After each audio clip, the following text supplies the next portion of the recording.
जय गोपीजनवल्लभ गिरिवरधारी।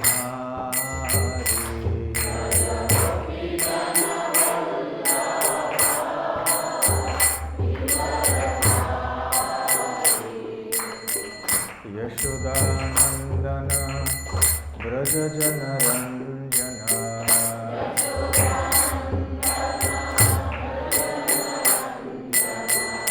यशोदानन्दन व्रजजनरञ्जन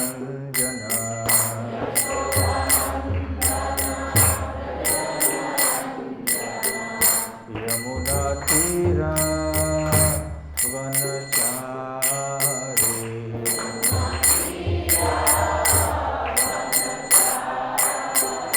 यमुनातीरा वनचारी।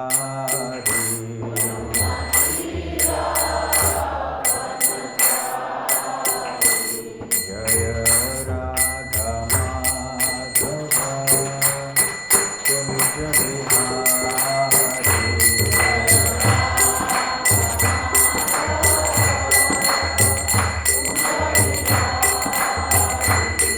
जय Radha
Hare Krishna, Krishna Krishna, Hare Hare, Hare Rama, Rama Rama, Hare Hare.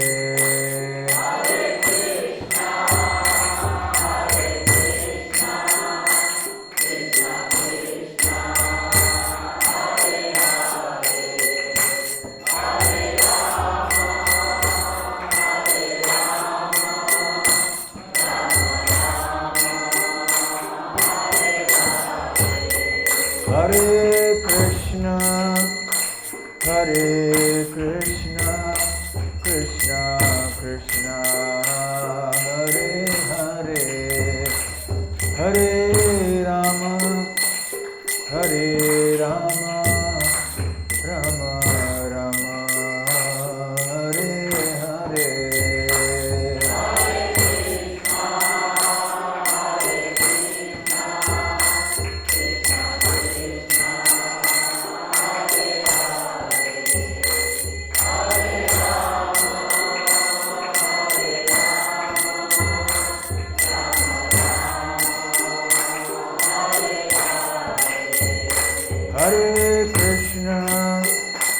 Hare Krishna, Krishna Krishna, Hare Hare,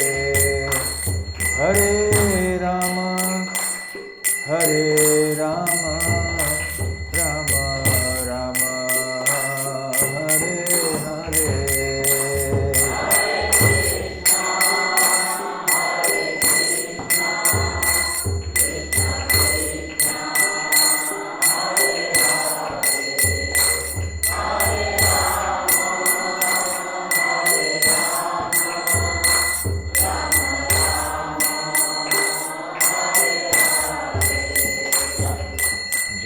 Jagannatha Jaya, Baladeva Jaya, Subhadra Jaya Sudarshana.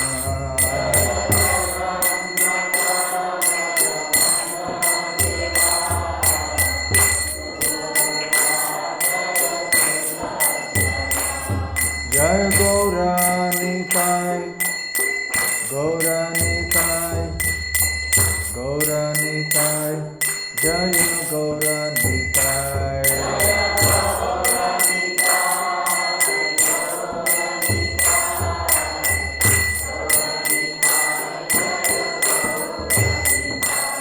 Jaya Jaya Prabhupada, Prabhupada, Prabhupada, Jaya Jaya Prabhupada.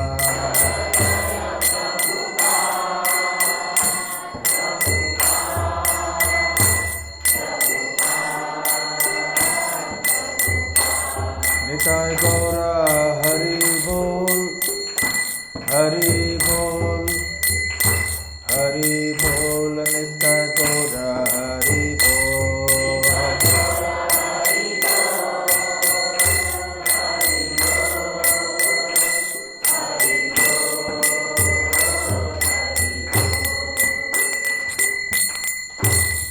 Jai Om Vishnupad Paramhans Parivrajakaacharya Ashtotar Sat His Divine Grace Abhay Charana Ravinda Bhakti Vedanta Swami Srila Prabhupada Ki Jai Ananta Koti Vaishnava Vrinda Ki Jai Shri Shri Jagannath Baladev Subhadra May Shri Sudarshana Ki Jai Shri Shri Gaur Nitai Ki Jai Grantharaj Srimad Bhagavatam Ki Jai Nitai Gaur Premanande Samaveta Bhakta Vrinda Ki Jai Samaveta Bhakta Vrinda Ki Jai Samaveta Bhakta Vrinda Ki Jai Shri Shri Guru Gauranga Ki Jai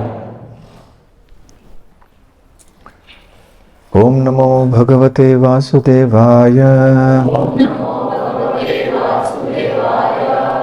Om Namo Bhagavate Vasudevaya Om Namo Bhagavate Vasudevaya Narayanam Namaskritya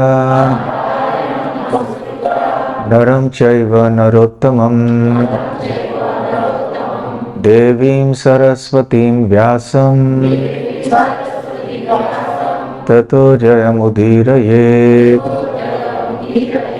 Nashta Prayeshva Bhadreshu Nityam Bhagavata Sevaya Bhagavat Yuttama Shloke Bhaktir Bhavati Naishtiki. ग्रंथराज Shrimad Bhagavatam तीसरा स्कंध 28वां अध्याय भक्ति साधना के लिए कपिल के आदेश। श्लोक संख्या 49।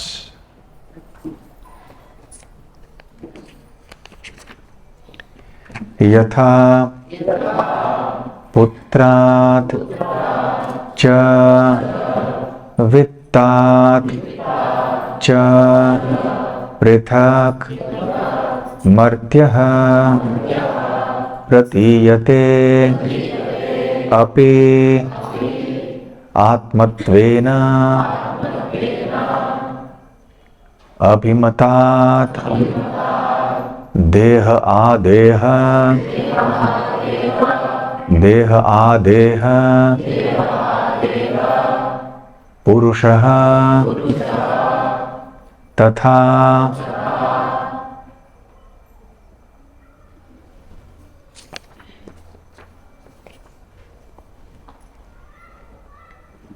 यथा पुत्राच्च वित्ताच्च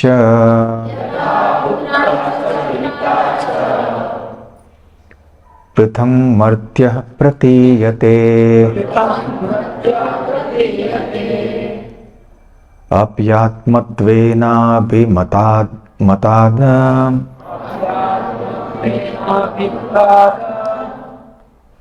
अप्यात्मत्वेनाभिमताद् देहादेह पुरुषस्तथा यथा पुत्राच्च वित्ताच्च पृथं मर्त्यः प्रतीयते अप्यात्मत्वेनाभिमततात् देह देह पुरुष तथा देह देह पुरुषस्तथा यथा पुत्राच वित्ताच पृथं मर्त्यः प्रतीयते अप्यात्मत्वेनाभिमतात् देह देह पुरुषस्तथा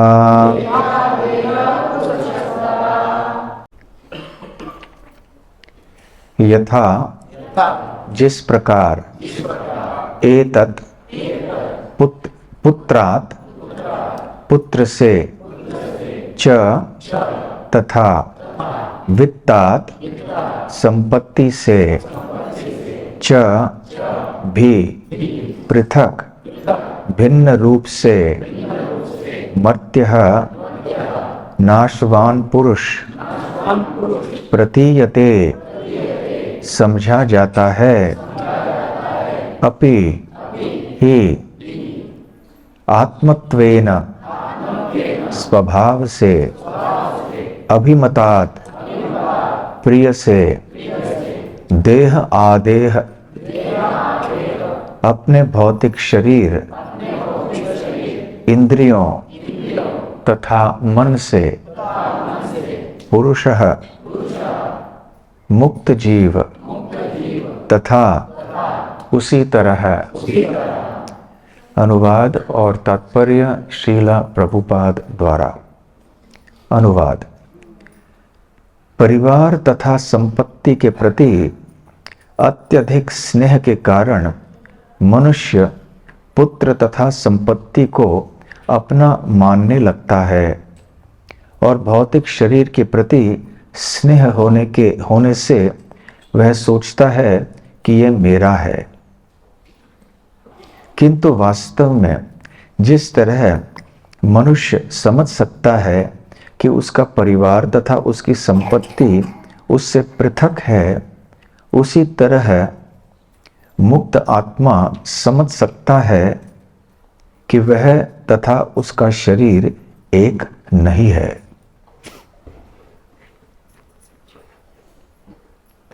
तात्पर्य। इस श्लोक में वास्तविक ज्ञान की अवस्था बताई गई है। बच्चे तो अनेक हैं, किंतु कुछ को हम अपने स्नेह के कारण अपने पुत्र पुत्री रूप में स्वीकार करते हैं। यद्यपि हम यह भली भांति जानते हैं कि ये बच्चे हमसे पृथक हैं। इसी प्रकार धन के लिए अत्यधिक स्नेह होने के कारण बैंक में जमा संपत्ति को हम अपनी मानते हैं। इसी प्रकार हम कहते हैं कि यह शरीर हमारा है क्योंकि इसके प्रति हमें स्नेह है। हम कहते हैं कि यह मेरा शरीर है।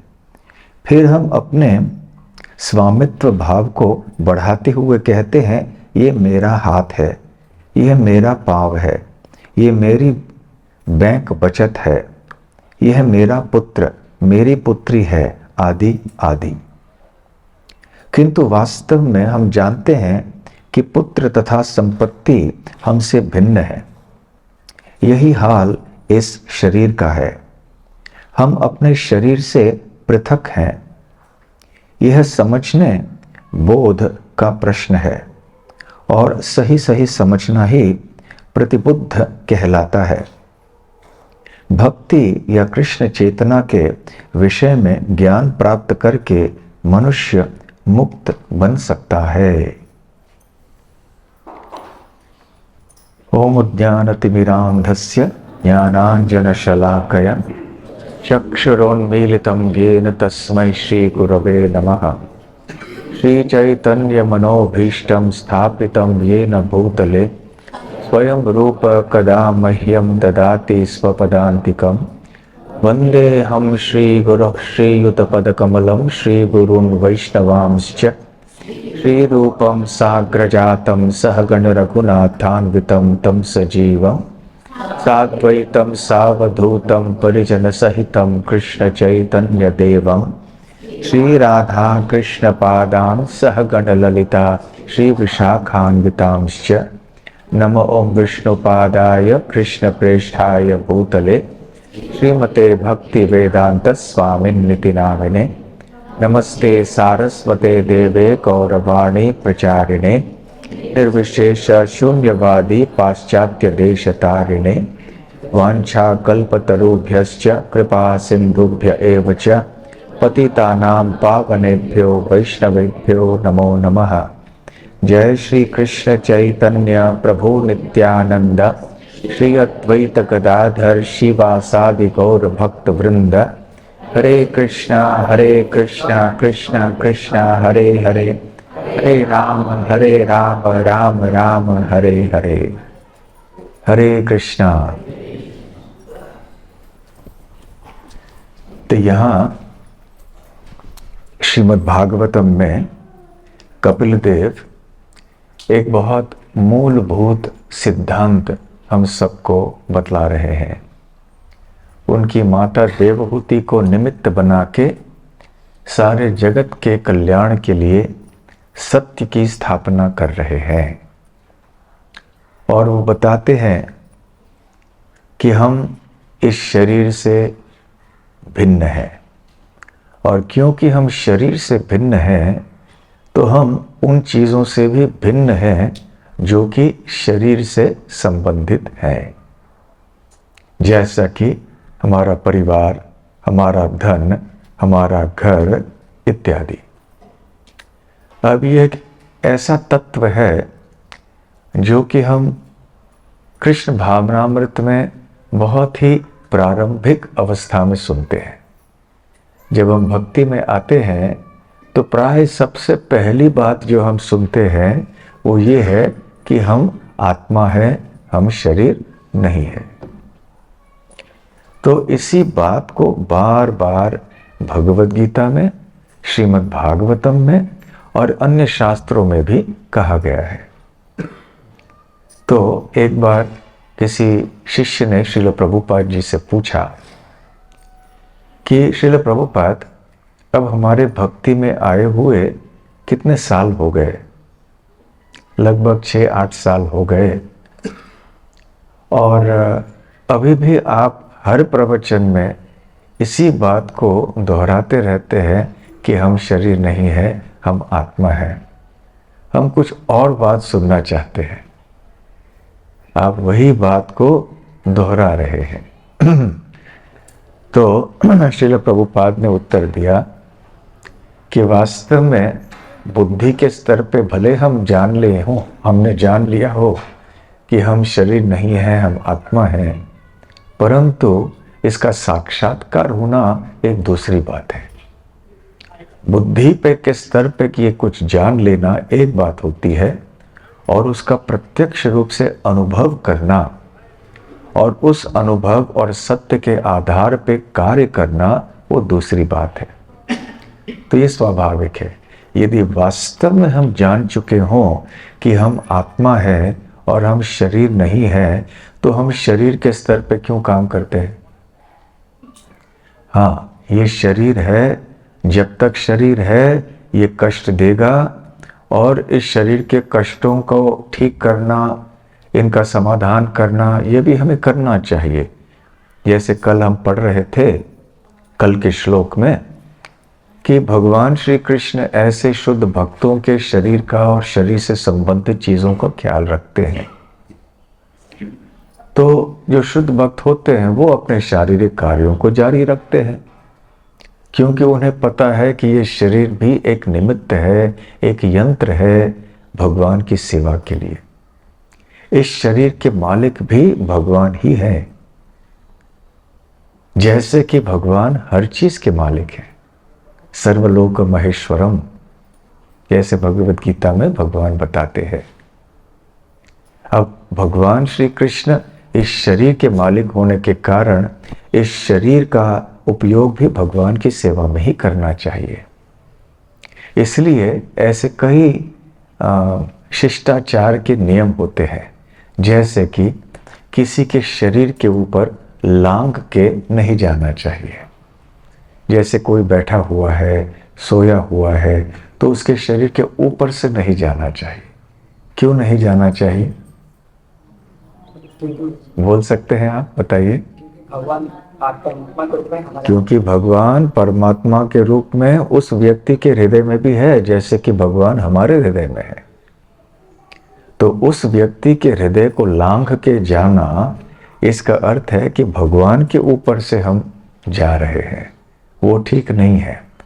जैसे किसी पवित्र वस्तु को हम पैर से छूते नहीं है, या अभी हम लांघ के नहीं जाते। जैसे ये भागवतम पुस्तक है, ये केवल एक कागज का वस्तु नहीं है। अब इसमें क्या छप गया है? भगवान का संदेश छप गया है, इसलिए ये दिव्य बन गया है और अधिक दिव्य बन गया है। पहले भी ये दिव्य इस दृष्टि से था कि ये भगवान की शक्ति है।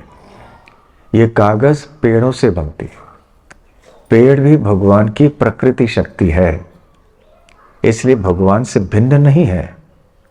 परंतु जब इससे कागज बनाया जाता है और कागज में फिर भगवान का संदेश छप जाता है, तो फिर ये न केवल साधारण भगवान की शक्ति है जो कि भौतिक है, परंतु ये दिव्य शक्ति मानी जाती है, आध्यात्मिक है ये ग्रंथ। उसी प्रकार से ये करताल है, ये धातु से बना हुआ है। ये धातु साधारण रूप से पृथ्वी में पाया जाता है, तो उस समय ये भगवान की भौतिक शक्ति मानी जाती है, अपरा प्रकृति। परंतु जब इससे हम ऐसे एक करताल बनाते हैं जिसका उपयोग हम भगवान के नाम संकीर्तन में करते हैं, तो ये दिव्य शक्ति बन जाती है। कल हमने वो उदाहरण या उपमा के बारे में चर्चा की थी, आपको याद होगा। लोहा जब अग्नि में जाता है तो लोहे को अग्नि के गुण प्राप्त हो जाते हैं, तो फिर वो लोहा साधारण लोहा नहीं कहलाता, वो अभी अग्नि के गुण स्वीकार करने के कारण अग्नि के बराबर है। ठीक उसी प्रकार से ये करताल केवल धातु नहीं है, ये भगवान की सेवा के लिए उपयोग करने के कारण ये अभी दिव्य बन गया है। उसी प्रकार से ये माइक्रोफोन है, ये माइक्रोफोन अभी दूसरे सिनेमा के गाने के लिए भी प्रयोग किए जा सकते हैं, परंतु हम लोग अभी इसका प्रयोग किसके लिए कर रहे हैं? भगवान की कथा के लिए। इसलिए ये माइक्रोफोन अभी दिव्य हो गया है, और जब तक हम इसको भगवान के लिए प्रयोग करते हैं ये दिव्य है। यदि किसी ने इसको उठा के ले जाके कहीं दूसरी चीज के लिए प्रयोग किया तो इसकी दिव्यता समाप्त हो जाएगी, ये साधारण भौतिक शक्ति हो जाएगी। वो भी दिव्य उस दृष्टि से है कि ये भगवान की शक्ति है, परंतु ये आध्यात्मिक दृष्टि से महत्वपूर्ण है, क्योंकि इसका प्रयोग भगवान की सेवा के लिए किया जा रहा है। तो इन चीजों के ऊपर भी हम बहुत सावधानी से बर्ताव करते हैं, पैरों को स्पर्श होने नहीं देते हैं। इसलिए जैसे मृदंग वगैरह है, ये आसन पे भी नहीं, और एक अलग से आसन होना चाहिए इसके नीचे, जो खास मृदंग के लिए है, क्योंकि ये साधारण आसन पे हम लोग भी बैठते हैं ना, तो वो ठीक नहीं। तो ऐसे कोई दूसरा आसन होना चाहिए जिसके ऊपर हम बैठते नहीं हैं, जहाँ पे हमारे पैर नहीं लगते हैं। ये साधारण आसन के ऊपर हमारे पैर लग जाते हैं, सही है, परंतु ये मृदंग है, ये भी लकड़ी से बना हुआ है, अन्य पदार्थों से बना हुआ है, ये भी कोई साधारण चीज नहीं है, इसलिए इसे हम दिव्य मानते हैं। तो ये करताल भी ऐसे वैसे इधर उधर नहीं रखना चाहिए, ये ग्रंथ भी इधर उधर नहीं रखना चाहिए, बड़े सम्मान पूर्वक सही स्थान पे रखे जाने चाहिए ये सारे वस्तु। क्यों? क्योंकि ये भगवान की सेवा के लिए प्रयोग किए जा रहे हैं। तो इस तरह से जब ये सारी चीजें इतने दिव्य हैं और दिव्य होने के कारण उनके प्रति हमारा व्यवहार या बर्ताव वो बहुत ही सावधानी से किया जाता है, उसी प्रकार से अन्यों के शरीर के साथ भी हम देखते हैं कि लांग के नहीं जाते। अब इस संबंध में एक छोटी सी लीला हमें याद आई कि जब श्री चैतन्य महाप्रभु संन्यास लेने के बाद जगन्नाथपुरी में निवास किया करते थे, उनके निवास स्थान का नाम क्या था? किसी को पता है? गंभीरा। काशी मिश्रा का घर पहले हुआ करता था, अब वहां पर मंदिर भी है, भगवान के विग्रह भी हैं और श्री चैतन्य महाप्रभु का कमरा भी है जिसको गंभीरा कहते हैं। तो चैतन्य महाप्रभु के उस कमरे के अंदर खिड़कियां वगैरह नहीं थी, केवल एक दरवाजा था। तो महाप्रभु उस छोटे से कमरे में रहा करते थे। तो एक बार ऐसे हुआ कि दोपहर के समय प्रसाद लेने के बाद वो थोड़ा विश्राम कर रहे थे और उनके जो सेवक थे गोविंद, वैसे उनकी दिनचर्या ये थी कि जब महाप्रभु शयन करते, विश्राम करते, तो वो जाके महाप्रभु के चरणों को दबाते, मालिश करते। परंतु अभी महाप्रभु इस तरह से सोए थे कि दरवाज़ा जो है उसके सामने ही सोए थे। तो अभी क्या किया जाए, अंदर नहीं जा सकते वो, क्योंकि उनके चरण कमल जो है कमरे के अंदर हैं और दीवार है और यहाँ पर महाप्रभु सीधे रास्ते में दरवाजे में सोए हुए हैं। तो अंदर कैसे जाए? तो गोविंद ने महाप्रभु के शरीर के ऊपर छलांग मार दी, दूसरी ओर आए और चरण दबाने लगे। तो फिर थोड़ी देर के बाद महाप्रभु ने पूछा, अरे गोविंद, तुमने प्रसाद नहीं लिया? से नहीं लिया। तो जाओ ले। तो चुप रहे। अरे जाके लो। मैं कैसे जा सकता, आपके शरीर के ऊपर लांग के जाना पड़ेगा।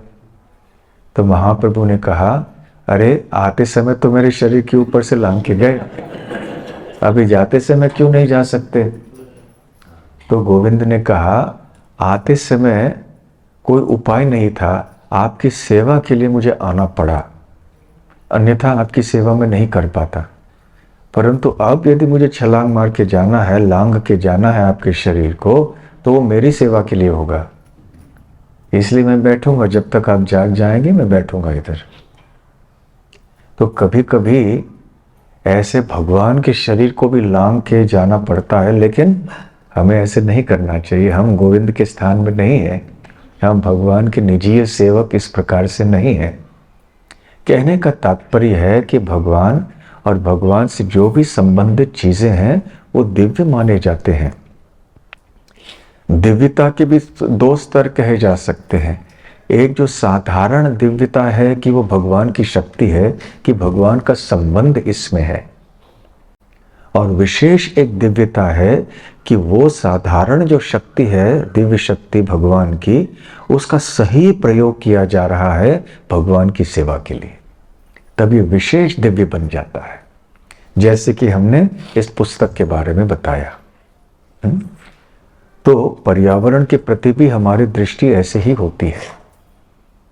ये पर्यावरण क्या है? प्रकृति है। तो ये प्रकृति कहाँ से आई? ये तो भी तो भगवान की शक्ति है। अष्टधा प्रकृति कहते हैं इसको। तो ये सारी मिट्टी है, जल है, हवा है, पेड़ हैं, जानवर हैं, पक्षी हैं, कीड़े हैं, ये सब क्या है? ये सब भगवान की प्रकृति है, ये भगवान की शक्ति है, भगवान से भिन्न नहीं है। इसलिए इन चीजों को भी हम दिव्य मानते हैं, इस दृष्टि से कि ये नहीं कि ये सब भगवान है, परंतु भगवान की शक्ति है। और इसलिए हम इनका दुरुपयोग नहीं करते हैं, इनका शोषण नहीं करते हैं, कम से कम नहीं करना चाहिए। आजकल दुनिया में पर्यावरण, एनवायरनमेंट एक बहुत बड़ा विषय बन गया है। सही है, क्योंकि हम लोगों ने पर्यावरण का इस प्रकार से शोषण किया है। हमने मिट्टी का, जमीन का शोषण किया है, हवा का तो प्रदूषण कर ही रहे हैं, जल का प्रदूषण कर रहे हैं। जहाँ भी देखिए हमने प्रदूषण किया है और शोषण किया है प्रकृति का, इसलिए उसका प्रतिकार अभी प्राप्त हो रहा है। तरह तरह के कठिनाइयां मनुष्य समाज में आ रही हैं। तो जब हम देखते हैं कि ये सब भगवान की संपत्ति है, इसलिए इसका शोषण नहीं करना चाहिए, इन चीज़ों को संभाल के रखना चाहिए और इनका उपयोग भगवान की सेवा में करना चाहिए। तो एक लीला थी छोटी सी प्रभुपाद की, उसको बताना चाहूँगा इस संबंध में। जब भी पर्यावरण की बात आती है तो मैं इस लीला को बताता हूँ। एक बार किसी भक्त ने श्रील प्रभुपाद से पूछा कि श्रील प्रभुपाद, जब ये कहा जाता है कि कोई शुद्ध भक्त है और वो सब जगह भगवान को देखता है, तो क्या इसका अर्थ है? क्या इसका अर्थ है कि वो हर अणु में कृष्ण कृष्ण कृष्ण कृष्ण का रूप देखता है? आप समझ गए प्रश्न? शुद्ध भक्त, ऐसे कहा जाता है शास्त्रों में कि भगवान का शुद्ध भक्त सब जगह कृष्ण को देखता है। तो इसका अर्थ क्या है? क्या इसका अर्थ है कि कृष्ण का रूप वो हर जगह ऐसे ऐसे ऐसे छोटे छोटे कृष्ण देखता है? कैसे है? क्या अर्थ है इसका? यदि आपको कोई ये प्रश्न पूछे तो आप क्या उत्तर देंगे? कोई बताएंगे? ऐसे आपने सुना है ना शास्त्र में कि कहा गया है कि भगवान श्री कृष्ण का शुद्ध भक्त सब जगह भगवान कृष्ण को देखता है। तो क्या ये हर जगह कृष्ण कृष्ण कृष्ण कृष्ण ऐसे रूप देखता है? कैसा है ये? कौन बताएंगे, उत्तर देंगे? आपको, आप प्रचार करने गए तो किसी ने आपसे यह प्रश्न पूछा, तो आप क्या उत्तर देंगे? छोटे छोटे दिखाई नहीं देंगे क्योंकि पूरा जगत कृष्णमय के तरह दिखाई देगा। भगवान छोटे छोटे नहीं दिखाई देंगे क्योंकि जगत कृष्णमय है। तो आगे पूरा उत्तर संतुष्टि से नहीं प्राप्त हुआ। हाँ, सबके शरीर में आत्मा के रूप में भगवान, सबके शरीर में भगवान परमात्मा के रूप में रहते हैं, वो ठीक है, लेकिन सब जगह नहीं ना, केवल हृदय में रहते हैं। सब जगह भी है, अणु में भी है भगवान, हर अणु में भी भगवान है परमात्मा के रूप में। और क्या उत्तर?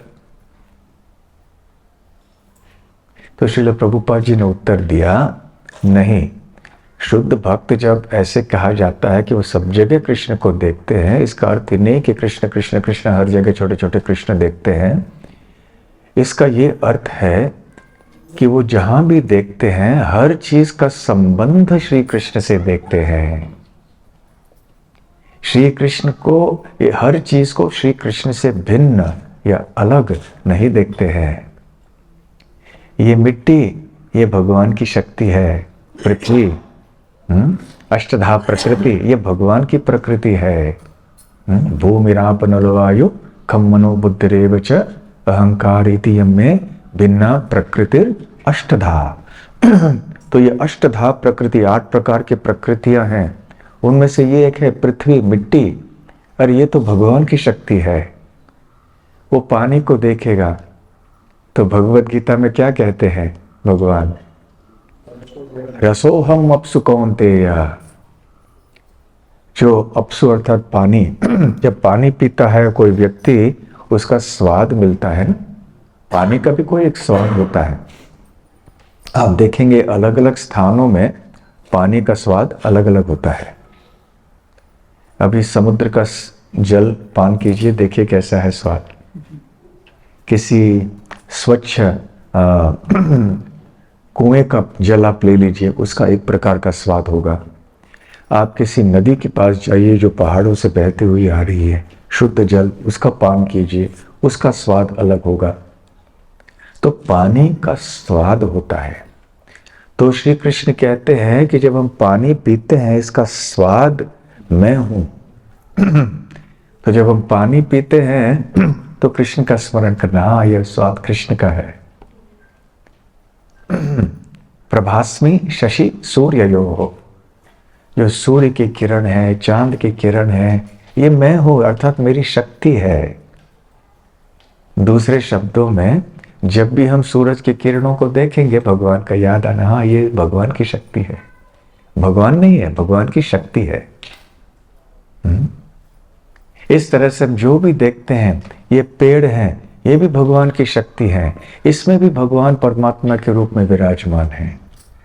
इस तरह से जो शुद्ध भक्त होते हैं वो हर जगह, हर वस्तु, हर चीज का संबंध भगवान कृष्ण से देखते हैं। नास्तिकवाद भौतिक और आध्यात्मिक में अंतर क्या है? अंतर यही है कि आध्यात्मिक दृष्टि वाला व्यक्ति हर चीज का संबंध भगवान कृष्ण से देखता है। जब हम भगवान श्री कृष्ण को भूल जाते हैं और चीजों का संबंध भगवान से हटा लेते हैं, तब वो दृष्टि भौतिक हो जाती है। तो ये माइक्रोफोन भौतिक है कि आध्यात्मिक है? सही बोलिए। अब एक सर्वसाधारण बोलिए। उपयोगिता के आधार पर जब हम इसका प्रयोग कृष्ण के लिए करेंगे, आध्यात्मिक। ये कृष्ण की संपत्ति है, ये जानेंगे, ये कृष्ण के लिए उपयोग किया जा रहा है, तो ये दिव्य है, आध्यात्मिक है। इसको कोई ले गया दूसरी जगह, उसने गलत काम के लिए इसका उपयोग कर लिया, तो फिर वो भौतिक। भौतिक क्यों? क्योंकि उपयोग करने वाला व्यक्ति इस चीज का संबंध भगवान कृष्ण से नहीं देखता है। तो भौतिक और आध्यात्मिक में अंतर क्या है? हमारी दृष्टि, हमारी चेतना। यदि हमारी चेतना आध्यात्मिक रही तो हम हर चीज का संबंध भगवान से देख सकते हैं। ये भगवान की शक्ति है। एक मच्छर को भी जब हम मारते हैं, मच्छर आते हैं, तो ये मन में इच्छा होती है मार दे, हमको तंग कर रहा है। लेकिन आप सोचिए, इस मच्छर में भी परमात्मा है, भगवान है इसमें। क्यों अनावश्यक मारना चाहिए? वो बेचारा अपना भोजन ले रहा है कि नहीं? उसको और कुछ पता नहीं है, वो ईर्ष्यालु नहीं है, आपको जानबूझ के परेशान नहीं कर रहा है। वो बेचारा अपने प्रकृति के दिए हुए गुणों के अनुसार कार्य कर रहा है। तो इस प्रकार से हम जब ऐसे देखने लगेंगे कि हर एक चीज का संबंध भगवान से है, तो हर चीज से हमें भगवान का स्मरण होगा। अच्छा, अभी आपको एक विरोधात्मक बात बताएंगे। भगवत गीता में भगवान श्री कृष्ण भौतिक जगत के बारे में क्या कहते हैं? दुखालयम या सुखालयम? पक्का है ना? कितने लोग भक्त मानते हैं कि भगवत गीता में भगवान श्री कृष्ण इस भौतिक जगत को दुखालय कहते हैं? हाथ ऊपर कीजिए। ठीक है, तो आप सब ये प्रजा, आपने हाथ नहीं उठाया? उठाया है। क्यों? जिन्होंने हाथ नहीं उठाया इसका मतलब वो मानते हैं कि सुखालय है। तो ये दुख का आलय है, ये निश्चित है। अभी प्रबोधानंद सरस्वती नाम के एक महान आचार्य थे, चैतन्य महाप्रभु के निकट के पार्षद थे। उन्होंने उनकी एक कविता में, उनकी एक रचना में बताया है, पूर्ण विश्व पूर्ण सुखायते। ये पूरा विश्व जो है सुख से भरा हुआ है। और ये कोई साधारण व्यक्ति नहीं है, ये शुद्ध भक्त हैं भगवान के, चैतन्य महाप्रभु के पार्षद हैं। वो कह रहे हैं ये जहां भी मैं देखता हूं सुख से भरा हुआ ये जगत है। तो दोनों चीजें एक साथ हो सकती हैं क्या? या तो कृष्ण भगवान झूठ बोल रहे हैं, या तो प्रबोधानंद सरस्वती ठाकुर झूठ बोल रहे हैं। कौन झूठ बोल रहा है, कौन सही बोल रहा है? अभी आप बोलिए। मेरे मन में थोड़ी भ्रांति है, मेरे भ्रांति को दूर करिए। कौन सही बोल रहा है, कौन झूठ बोल रहा है? कुछ उत्तर दीजिए, हाथ ऊपर कीजिए। कौन उत्तर देना चाहेंगे, हाथ ऊपर कीजिए। हाँ, दोनों कैसे सही हो सकता है? दोनों सही कैसे हो सकते हैं? या तो ये दुख का सागर है या तो ये सुख का स्थान है। तो भगवान की सेवा, भगवान की भक्ति, भगवान का संबंध प्रकृति से जोड़कर देखा जाए तो सब भगवान देखिए, प्रकृति में भगवान देखिए, जहाँ तो देखे भगवान की छाया, पूरी छाया दिखाई देगी, तो सुख का अनुभव उसको होगा। ठीक है, और कोई? हाँ, भगवान इसलिए दुखालय बोल रहे हैं, अगर भगवान को हम भूल जाते हैं, भगवान ये हमें बताते हैं कि अगर मुझे भूल जाओगे तो ये दुखालय का कार्य है। और प्रबंधानंद सरस्वती बोल रहे हैं कि सुख का स्थान है, क्योंकि वो उस दृष्टि से देख रहे हैं कि वह पूरा जगत कृष्णमय है, कृष्णा से संबंध है। बिल्कुल, और उनके हृदय में भी कृष्ण प्रेम है। तो प्रहलाद महाराज भी यही बताते हैं ना, नैवोद विजय पर दुरत्य वैतरण्यास्त्वद्वीर गायन महामृत मग्न चित्तः शोचे तथो विमुख चेतस इंद्रियार्थ माया सुखाय भरम उद्वहतो विमूढ़ान। तो प्रहलाद कहते हैं कि ये जो जगत है ये भयंकर है, परंतु मैं इससे विचलित नहीं हूं। नैवोत विजय पर दुरत्य वैतरण्यास, ये भौतिक जगत जो है दुरत्य भयंकर है, ये बहुत इसमें भय है, इसमें कष्ट है, दुख है, परंतु न उद्विजय, मैं परेशान नहीं हूं अपने लिए। यद्यपि मैं दुखों के सागर में गिरा हूं, दुख दुखालय अशाश्वतम में हूं मैं, फिर भी मैं परेशान नहीं हूं अपने लिए। क्यों? त्वद्वीर्य महामृत मग्न चित्त है, क्योंकि हे भगवान आपके कथाओं के नाम के अमृत में मेरा चित्त मग्न है, इसलिए दुखालय होने के बाद भी मैं सुखालय में, क्योंकि मुझे कोई परेशानी नहीं है। परेशानी है तो केवल एक है, उन लोगों के लिए माया सुखाय भरम उद्भतो विमूढ़ान, जो माया के झूठे सुख को प्राप्त करने के लिए प्रयास कर रहे हैं, उनके बारे में मैं दुखी हूं। बस मेरे जीवन में एक ही दुख है, मेरे लिए कोई दुख नहीं, परंतु उन लोगों के लिए दुख है जो कि सब कुछ वो अपना मानते हैं, भोग्य वस्तु मानते हैं, अपना धन, अपना परिवार, अपना शरीर, ये प्रकृति, ये भोग करने के साधन मानते हैं। उनके लिए मैं शोक कर रहा हूं, अन्यथा मैं सुखी हूं। तो प्रबोधानंद सरस्वती और श्री कृष्ण दोनों ही सही बोल रहे हैं। श्री कृष्ण जब बोलते हैं तब वो उन लोगों के लिए बोल रहे हैं जिनकी भगवत चेतना नहीं है, और जिनकी भगवत चेतना है भी, फिर भी ये प्रकृति अपना कार्य करेगा, शरीर तो कष्ट देना शुरू करेगा, परंतु इसके बीच भी वो भगवान को बोलते नहीं है, भगवान की सेवा नहीं रोकते हैं। ये महत्वपूर्ण बात है। तो खैर श्रील प्रभुपाद जी ने इस तरह से उत्तर दिया, और आगे चल के फिर उन्होंने बात को आगे बढ़ाई। श्रील प्रभुपाद उस समय उनके मेज के पीछे बैठे थे, वो कुछ लिख रहे थे। तो उन्होंने अपना चश्मा निकाला, नीचे रख दिया मेज के ऊपर, और उन्होंने उस भक्त से पूछा जिन्होंने ये प्रश्न किया था ना कि शुद्ध भक्त सब जगह कृष्ण को देखते हैं, इसका अर्थ क्या है। उन्होंने बोला ये जो चश्मा है यहाँ पे टेबल पे मेज पे रखा हुआ है, तो इस चश्मे को आप देखोगे तो मन में क्या विचार आता है। तो शिष्य ने कहा आपका स्मरण होता है प्रभुपाद जी। क्यों? मेरा क्यों? ये तो चश्मा देख रहे हो ना तुम, जब चश्मा देख रहे हो तो मेरा विचार क्यों आता है तुम्हारे मन में? क्योंकि ये चश्मा आपका है प्रभुपाद। प्रभुपाद ने बोला देखा, जब आप वस्तु को देखते हो तुरंत मालिक कौन है, मालिक का स्मरण होता है कि नहीं? तो उसी प्रकार से हम यहाँ प्रकृति को देखते हैं तो किनका स्मरण होना चाहिए? मालिक का। कौन है मालिक? भगवान कृष्ण मालिक है, तो भगवान का स्मरण होना चाहिए। आप सोचिए, अब प्रभुपाद जी के बात को हम आगे बढ़ाते हैं।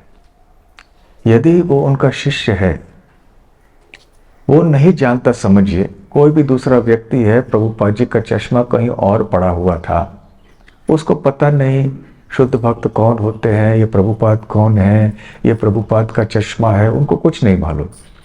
उन्होंने ऐसे ही चश्मे को देखा, उन्होंने कुछ साफ करते समय कुछ ऐसे करके हटा दिया उस ऐनक को, चश्मे को।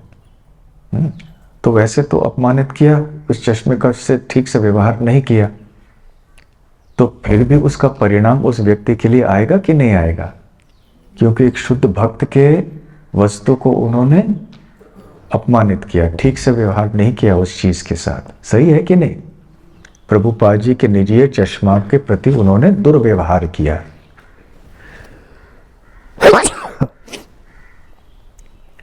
तो उनके हाथ के द्वारा अपराध तो हुआ ही, इसलिए उसका परिणाम उसको मिलेगा। परंतु यदि प्रभुपाद जी के कोई भक्त हैं, उनके शिष्य हैं, उनके कृष्ण भक्त हैं कोई, ये जानते हुए कि ये प्रभुपाद की का चश्मा है, उन्होंने ऐसे करके हटा दिया, उसको उड़ा दिया, तो अपराध बड़ा होगा या छोटा होगा? पहले वाले आदमी के मुकाबले बड़ा होगा कि छोटा होगा? क्यों बड़ा होगा? क्योंकि उसको मालूम होते हुए वो ऐसे अपराध कर रहा है, जानबूझ के, मतलब उसको मालूम है फिर भी ऐसे अपराध करता है, तो ये प्रभुपाद जी के प्रति अपराध बड़ा हो जाएगा। ठीक उसी प्रकार से इस पर्यावरण का जब हम शोषण करते हैं, यदि किसी व्यक्ति को नहीं मालूम, फिर भी वो पाप हो जाता है, क्योंकि ये भगवान की संपत्ति है, भगवान की शक्ति है, उसके प्रति हम दुर्व्यवहार कर रहे हैं, शोषण कर रहे हैं, तो वो पाप तो हमारे ऊपर लगेगा। परंतु जब हम भगवद गीता, श्रीमद् भागवतम ये सब पढ़ते हैं और हम जान लेते हैं कि ये अष्टधा प्रकृति है, ये भगवान की संपत्ति है, भगवान की प्रकृति है, और फिर उसको जान के हम शोषण करेंगे, प्रदूषण करेंगे, तो फिर क्या होता है? बड़ा अपराध हो जाता है। इसलिए हमें ये नहीं सोचना चाहिए कि अरे हम तो भक्त है ना, हम तो केवल हरे कृष्ण माला जपेंगे, कीर्तन करेंगे, भागवतम पढ़ेंगे, बस बाहर प्रकृति का जो भी उपयोग हो, दुरुपयोग हो, शोषण हो, न हो, हमें इससे क्या लेना देना?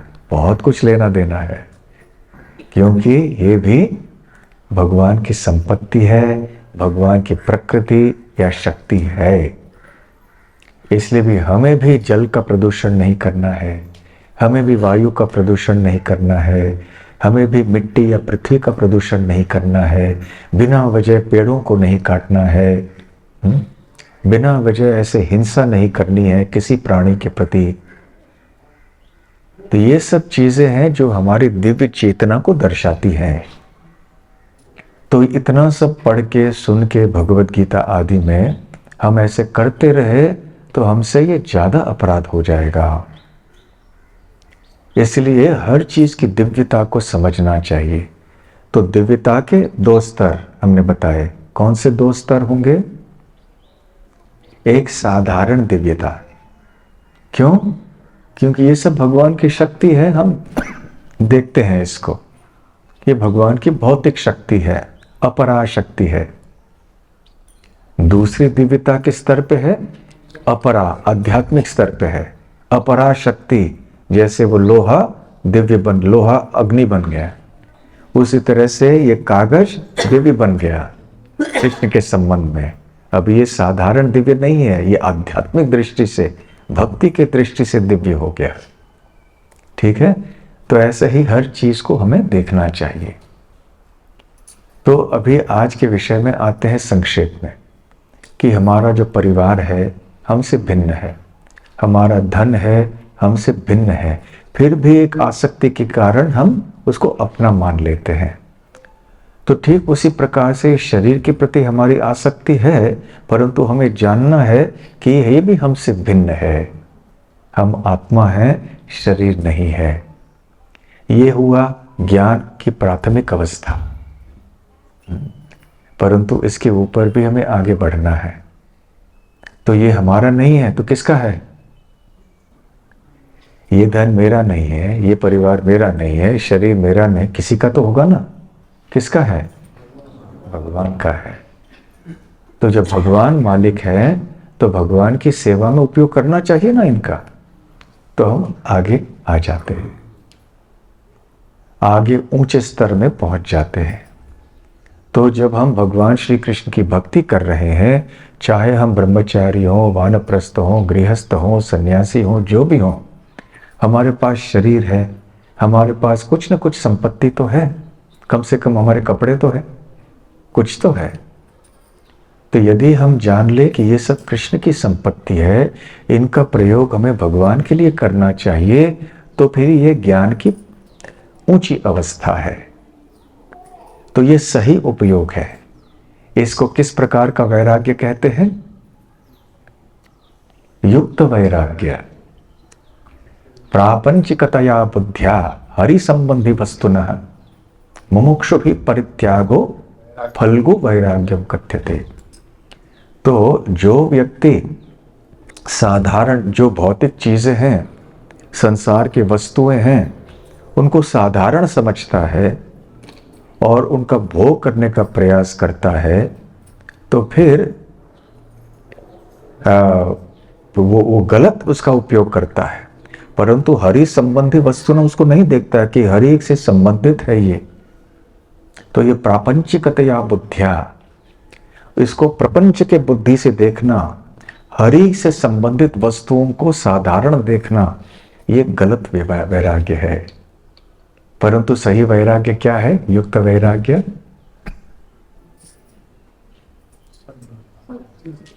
सभी वस्तुओं को भगवान के, हाँ, श्लोक। तो हरि संबंधी वस्तुनः, ये बहुत महत्वपूर्ण बात है। देखिए, हर एक चीज का संबंध हरि से है। हरि संबंधी वस्तुनः, तो ऐसा कोई वस्तु नहीं जिसका संबंध हरि से नहीं है। इसलिए श्री प्रभुपाद जी कहा करते थे कि जो वैरागी लोग हैं, यदि कोई, वो पैसे का भी स्पर्श नहीं करते हैं, क्योंकि वो देखते अरे ये पैसा है, ये माया है, मैं स्पर्श नहीं करूंगा।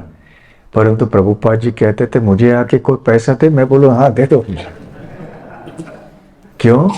क्योंकि ये कृष्ण की संपत्ति है, ये लक्ष्मी है। लक्ष्मी की सेवा नारायण के लिए की जानी चाहिए। इसलिए पैसे का उपयोग मैं मेरे लिए नहीं करूंगा, मैं भगवान के लिए करूंगा। उपदेश अमृत में भी श्रील प्रभुपाद अपने तात्पर्यों में बताते हैं कि यदि एक बटुआ सड़क पे पड़ा हुआ होता है जिसमें बहुत पैसा वगैरह होता है, तो एक व्यक्ति आके देख सकता है कि अरे ये बटुआ मिल गया, चलो बढ़िया हो गया। जब कोई नहीं देख रहा है, बटे को उठाओ, चुपचाप अपने जेब में डाल के निकलो और उस पैसे को खर्च करो अपने भोग के लिए। दूसरा व्यक्ति आ सकता है, वो देखिएगा अरे किसी का बटुआ पड़ा है, मेरा नहीं है ना, तो मुझे क्या लेना देना इससे, वो आगे चले जाएगा। तीसरा व्यक्ति है, जैसे हमारे इस्कॉन कारवार का भक्त को जा रहा है, तो वो देखेगा कि अरे बटुआ किसी का पड़ा है, देखते हैं किसका है, उठाता है, अंदर उसका आधार कार्ड मिलता है, वो व्यक्ति के पास जाके उसको लौटा देता है कि ये आपका बटुआ है। तो तीनों व्यक्तियों में से श्रेष्ठ कौन है? जो लौटा देता है। और फिर वो व्यक्ति बहुत आभार होगा कि अरे इसमें 1 लाख रुपए था बटुए में और आपने 1 पैसा भी चोरी नहीं किया, इसलिए मैं आपको पुरस्कार के लिए इसमें से आपको 20,000 रुपया दे देता हूं, मेरे अपने ओर से मैं प्रदान करता हूं। तो जो पहले श्रेणी का व्यक्ति है वो भोगी है, वो हरि संबंधी वस्तु ना, हरि संबंध में वस्तुओं को नहीं देखता है। वो सोचता है कि ये मेरे लिए भोग के साधन है, ये सब प्रकृति है, मेरे भोग के लिए है। तो इसलिए वो कर्मी कहलाता है, भोगी कहलाता है। दूसरे प्रकार का जो व्यक्ति है, जो बटुओं के देखकर सोचता है मेरा नहीं है, आगे चले जाता है, वो वैरागी है और ज्ञानी। वो वैरागी और ज्ञानी जानता है कि ये संसार मेरा नहीं है, परंतु मेरा नहीं है तो किसका है वो नहीं जानता। तो सबसे ऊंचे स्तर में स्थित है भक्त, कृष्ण भक्त, आप सब जैसे, जो जानते हैं कि ये प्रकृति भगवान कृष्ण की है, ये सब कुछ भगवान का है। हरि संबंधी वस्तु न, तो हर चीज का प्रयोग भगवान की सेवा में किया जाना चाहिए। भगवान इसके मालिक हैं और इसलिए भगवान फिर हमें कुछ 1 लाख में से 20,000 कुछ देते हैं, आप भी अपने खर्च के लिए इस्तेमाल करें। आपको भी पेट भरना है, आपको भी शरीर ढकने के लिए कपड़े चाहिए, सर के ऊपर छत चाहिए। ईशोपनिषद का सबसे पहला श्लोक कौन सा है? दूसरा श्लोक, पहला नहीं। ईशा भक्ति शास्त्र किया है ना आप सबने, थोड़े भक्तों ने किया है। ईशावास्यमिदं सर्वं यत्किंचम जगत्याम जगत तेन त्यक्तेन भुंजीथा मां गृदः कस्य स्विद्धनम। ईशावास्यमिदं सर्वम, ये सब कुछ जो है ये ईश या भगवान की संपत्ति है। परंतु हम जब इस बात को स्वीकार करते हैं तो भगवान हमारा हिस्सा हमको देते हैं। इसको कोटा कहते हैं, कोटा अंग्रेजी में। कोटा सिस्टम आप जानते हैं, हर जगह कोटा होता है चीज़ों का। तो भगवान हमारा हिस्सा हमको देते हैं, ये लो इनका उपयोग करो। इसलिए इसका उपयोग हम करते हैं हमारे जीविका के साधन के रूप में, तो उसमें कोई गलती नहीं है। परंतु ये चीज जान के हम करते हैं कि यह भी वास्तव में भगवान की संपत्ति है। तो यद्यपि हम अपने आप को शरीर से, हमारे परिवार से, हमारे धन से अलग समझते हैं, जानते हैं भगवत गीता और भागवतम के ज्ञान के आधार पर, फिर भी हम इनको इस दृष्टि से अपनाते हैं कि इनका सही ख्याल करना चाहिए भगवान की सेवा के लिए। शरीर का भी ख्याल रखना चाहिए ताकि शरीर भगवान की सेवा कर सके। कुटुंब का ख्याल रखना चाहिए ताकि कुटुंब के सदस्य अच्छी तरह से भगवान की सेवा कर सकें। धन का उपयोग सही करना चाहिए और भगवान की सेवा के लिए भी उपयोग करना चाहिए। तो ये दृष्टि सही है हमारे भागवतम के अनुसार। हरे कृष्ण कृष्ण कृष्ण हरे हरे, हरे राम राम राम हरे हरे। हरे कृष्णा। श्रील प्रभुपाद की गौर प्रेमानंदे। हरि हरि बोल।